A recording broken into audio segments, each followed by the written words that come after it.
Tumambad at samut-saring frozen meat at seafood products sa sinalakay na cold storage facility ng NBI sa Marilao, Bulacan. May ulot on the spot si Oscar Oida. Oscar?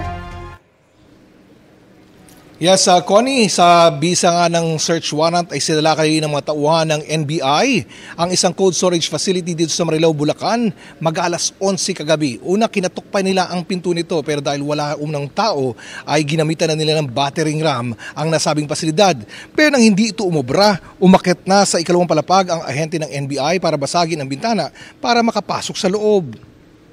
Sa loob, tumambad sa NBI ang iba't ibang frozen meat products. Meron ding frozen seafoods, pati palaka. Wala ni isang tao silang dinatnan sa loob. Ayon sa NBI, registered ang naturang storage bilang gawaan ng yelo at hindi imbakan ng anumang food product. Sa taya ng NBI, aabot sa 100 milyon ang nawawalang buwis sa gobyerno dahil sa modus na ito. Bukod pa sa posibleng peligro sa kalusugan ng mamamayan, lalo't di ito dumadaan o dumaan sa pagsusuri sa bansa. Naharap umano sa agricultural smuggling ang may-ari nito. Samantala, Connie, sa taya ng NBI ay posibleng umabot sa 200 milyong piso ang halaga ng mga nasabat na produkto. Connie? Maraming salamat, Oscar Oida.